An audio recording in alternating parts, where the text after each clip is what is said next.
Every iTunes customer gets this album. Welcome to Watch Mojo, and today we're counting down our picks for the most ridiculous, misguided, and downright baffling decisions made by musicians. Okay, have you watched any of the two Fyre Festival documentaries on Hulu and Netflix? I have not.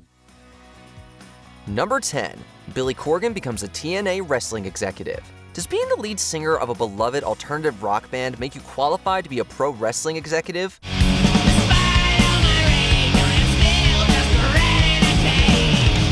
Well, if you're Smashing Pumpkins lead singer Billy Corgan, it certainly does. Outside of his love for music, Corgan has been a longtime pro wrestling fan. And then, wrestling's weird because you have this weird mix of reality and fantasy. So, when he decided to dip into the business by becoming heavily involved in the organization TNA, he described it as a dream come true. That doesn't mean the rest of us weren't baffled. You're sort of proving my point. The relationship between Corgan and TNA only lasted a few months before he left over a payment dispute. But the following year, he proved his passion even more by purchasing NWA, another promotion. And to this day, he is still NWA's president. For your request, go to hell! Go to hell, Matt Cardona! Go to hell! Hell! Number 9. Metallica's infamous snare sound on Saint Anger. Lars Ulrich is by no means a generational talent on the drums. Sure, he has his moments, but all in all, most fans would agree that his skills are pretty patchy, especially on Metallica's more complex music. However, despite his many onstage mistakes and underwhelming moments, his most infamous crime of all was something entirely different. My lifestyle determines my death style. My lifestyle determines my death style. During the turbulent recording sessions for the band's Saint Anger album, Ulrich decided to do something truly drastic. He adjusted the sound on his snare to the point where it became totally unlistenable. Agree with that?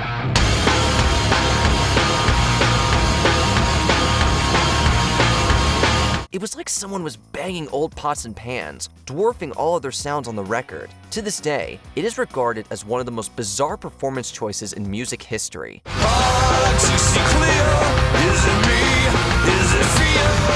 Number 8. Kiss take off their makeup. Love them or hate them, if Kiss did have one thing going for them, it was the fact that they had a unique look.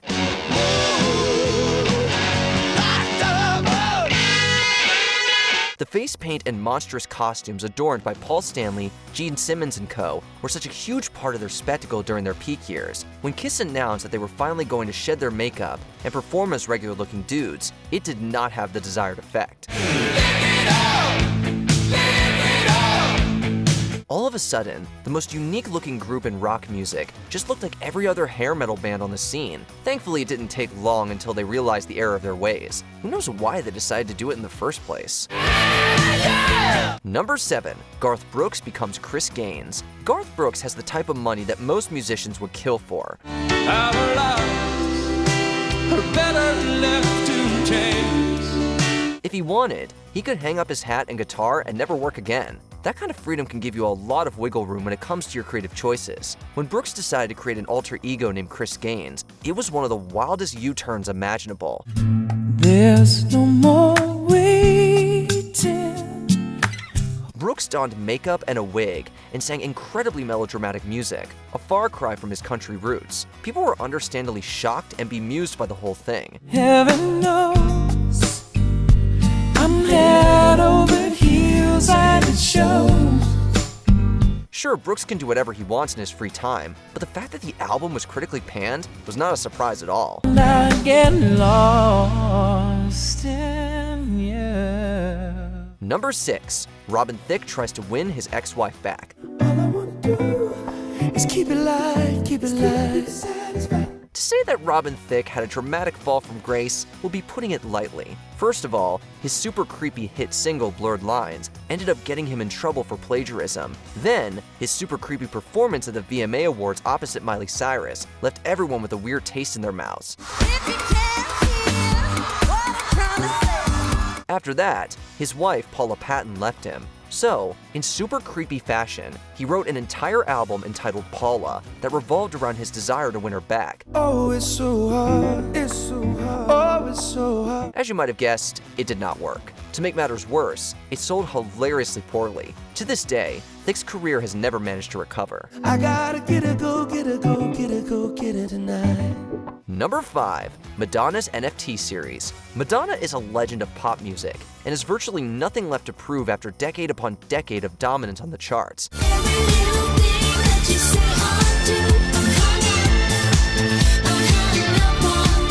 That doesn't mean she's not still trying to make a splash. In 2022, she decided to release her Mother of Creation NFT collection. Now, for those of you who don't know, I can't show you this because it's literally like Rule 34 adult content.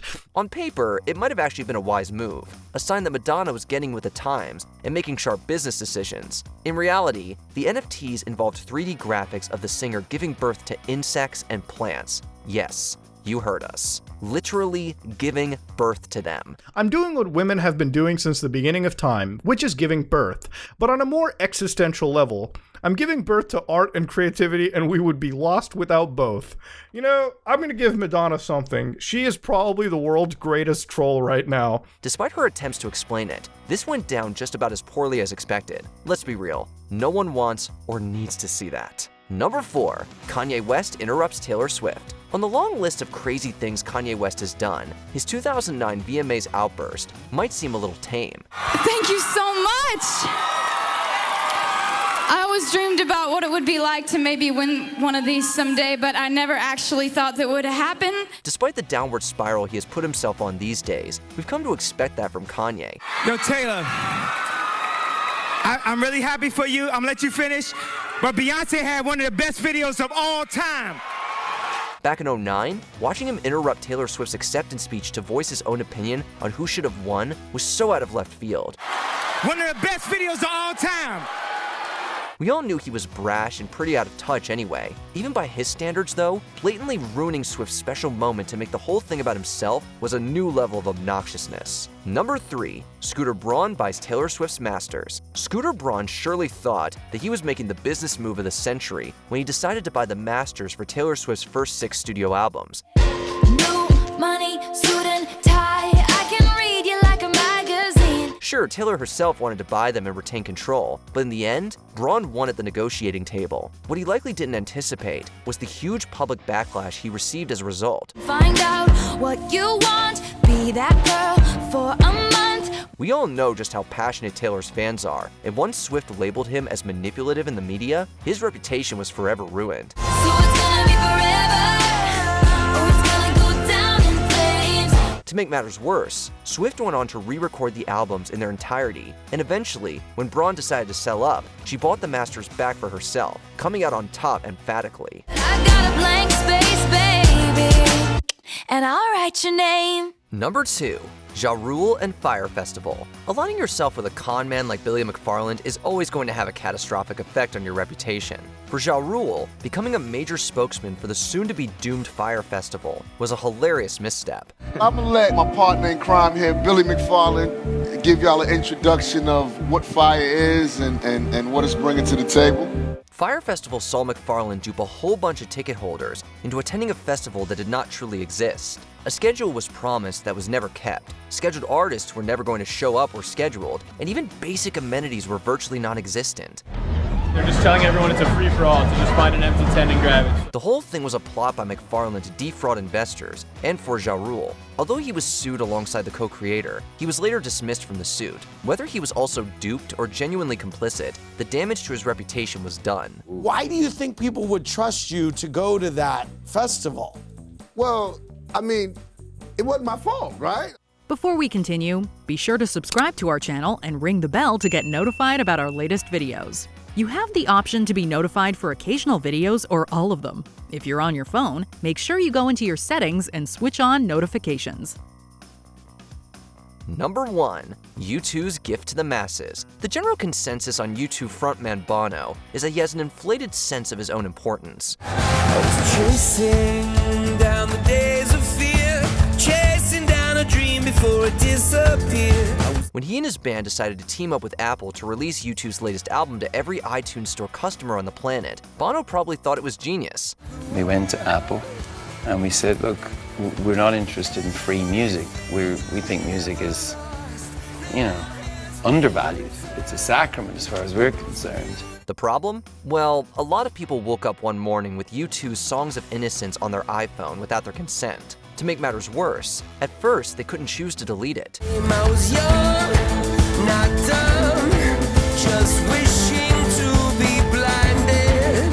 What was intended as a gift ended up being perceived as an egomaniac forcing his music onto your device without ever asking permission. Eventually, Bono apologized and took the blame, but people still mock U2 about it to this day. The most beautiful sound I'd ever heard. Be sure to let us know in the comments below if we missed any other hilariously misguided decisions from musicians. It happened in an instant.